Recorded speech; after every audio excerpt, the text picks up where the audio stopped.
just overall, get out and ride. Whether you like to crush miles, you try to do stunts, just put that seat time in, have fun, and just enjoy your bike, dude. Well said, bro. Stuff well said. All right, you guys. Hey, we're gonna pause that for the thumbnail.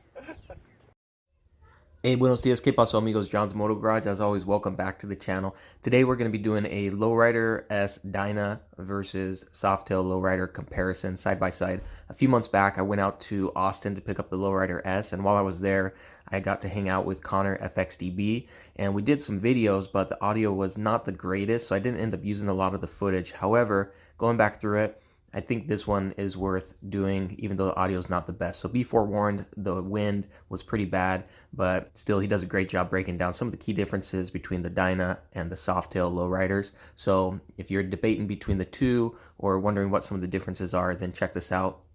Big shout out to ConnorFXDB. Hit him up on Instagram and on YouTube. And if you dig my content, check me out. So like, subscribe, and hit me up on Instagram as well at John's Moto Garage. Without further preamble, let's hit it. Enjoy. All right, you guys, John's Moto Garage, ConnorFXDB. We're back at it. Hey, we're just gonna do everything we can here in one shot, man. Might as well. Anyway, we happen to have the Dyna Low Rider S and then the new Softail Low Rider. I just realized that. And we've got the expert.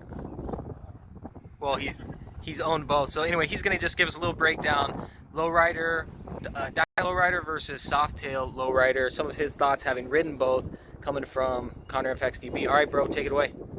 So, Dyna versus Softail. That's the ultimate question, isn't it? Are you a Dyna fan? You're a Softail fan. A lot of people said it was blasphemous of Harley to get rid of your proudest part of the bike. Yes, the exhaust is cool. Yes, your dual disc is cool. But everyone wanted to know what shocks you're running. That's usually, what shocks are those? What fairing is that? Dog, that's usually the age-old question that you get when you own a Dyna. It's kind of your proudest moment. Like, yo, dude, I'm running Olin's. I'm running progressive 970s. Some other ones. You got Olin's, too. Look at that. What? They're similar, but completely different at the same time. The first thing that we're going to just kind of touch base on that I really wish Harley did was continue to carry over the dual disc. I do understand this is low rider sport.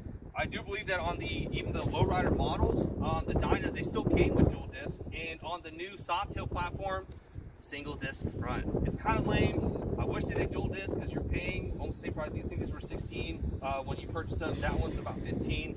You can find a deal somewhere like your local car dealership, shout them out, be like, yo, dude, this is competitive pricing.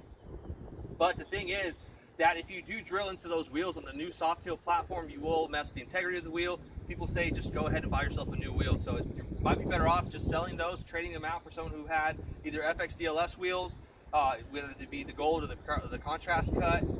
And so that's probably the better option. But the obvious thing is going to be the difference in the shocks. You have the dual shock platform and the traditional Dyna swing arm. You have the Softail swing arm concept. They're essentially the same bike. The weight's slightly different. You have your Softail coming in at about 670, 661, I believe, and then the Dyna comes in at 669. Those are wet weights, roughly. I forget the specifics. But as for riding, I'm going to go ahead and give the Softail platform the comfort, just because it feels a little bit more honed in. The ride overall quality is definitely improved, whether it be the actual monoshock itself that made the difference or just the overall lining of it. Now that's coming from a Dyna Street Bob to a Softail Low Rider. They are similar platforms, but there is slight differences with running a Dyna Street Bob and a Dyna Low Rider, mostly just because the foot pegs are slightly different positioning, and I'm talking about slightly. It just depends on if you want to do a Dyna or if you want to do a Softail. At this point in the game, having ridden both, I did like the Dyna for the look of it. There's just, no matter what you do to the Softail, I mean, we've raised the rear as much as we could. We have the bunking lift extension on the rear monoshock. We were going to do +2 in the front, but with the kickstand issue that we have, the traditional Dyna kickstand was cool because you could add a kickstand block, you can extend it, and so that way you have the gangster lean on your Dyna. And so that way you can run an additional +2 in the front, and you can do a +2 in the rear is how we had our Dyna set up, and we had a 2-inch lift block from Little Ricky's that helped give it a little less gangster lean, but it was still offset. With the Softail, it has a weird linear triangular kickstand, where the issue with that is if you go any higher in the front, say we were to actually have gone with the +2, that if you're on an incline or decline, that the front wheel comes up off the kickstand. So if you're on a hill, that may cause a little integrity of the bike to fall over. So it's not the safest thing. So that's the only issue. So if we were to go +2, the tip of the kickstand digs into the ground to where what we have to do is kind of mess with it to where it digs in, and sometimes it won't sit right. So what we'll do is we'll have to kind of just maneuver it, which can make for a little bit of a oh crap moment. So you can get the Fat Bob kickstand for it, which is going to give you an extra inch. That's what you raised it for. It's going to give you the extra inch, but it's $200 off the Fat Bob, and you're still going to get that somewhat digging motion into the ground, and you still have that little wheel lift effect. So is it really worth the $200? Not sure. You might as well just fab something out or wait for someone to come up with a kickstand solution. That's probably the other section. So Dyna versus Softail, which one wins? I don't know, man. It's definitely a tough question. Which one do you think takes the game? Who, me? Yeah. So I had the Fat Bob 2018, so that was the 107 cubic inch, and I think as far as innovation goes, I think they're making improvements. It was a lot smoother. It seemed a lot more refined in terms of the overall ride.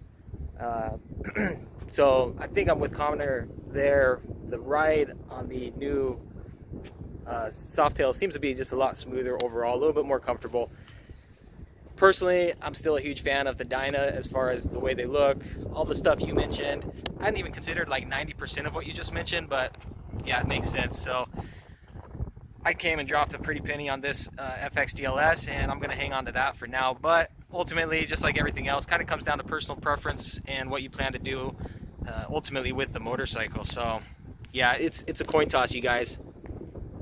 The best thing that we can say is if you're just looking to get into motorcycles and you're wanting a bigger class of Dyna and you're not sure whether it's Softail, even if they hound you at your local dealership, just go out and ride. Just let them know as polite as you can. Just like, hey, I'm new. I'm just looking to test ride both. Or if you don't have your motorcycle endorsement, ask them about the classes.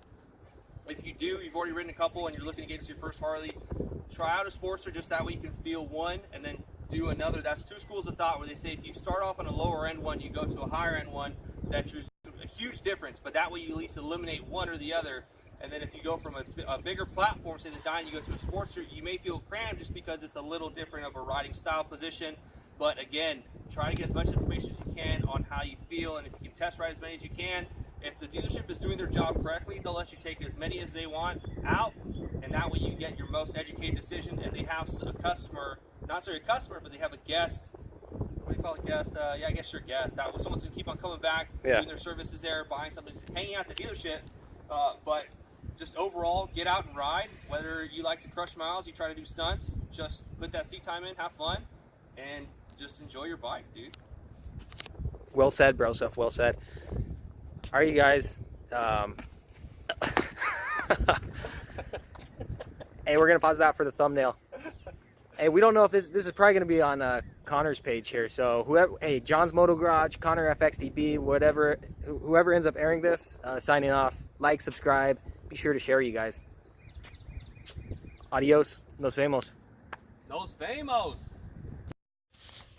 All right, there you have it, you guys. Big shout out again to ConnorFXDB. That dude is super hilarious and a total rad dude, super fun to hang out with. So check out his channel, ConnorFXDB. Hit him up on Instagram at ConnorFXDB. And again, if you dig the content, like and subscribe. Hit me up on Instagram at John's Moto Garage. My concluding thoughts still are pretty much the same.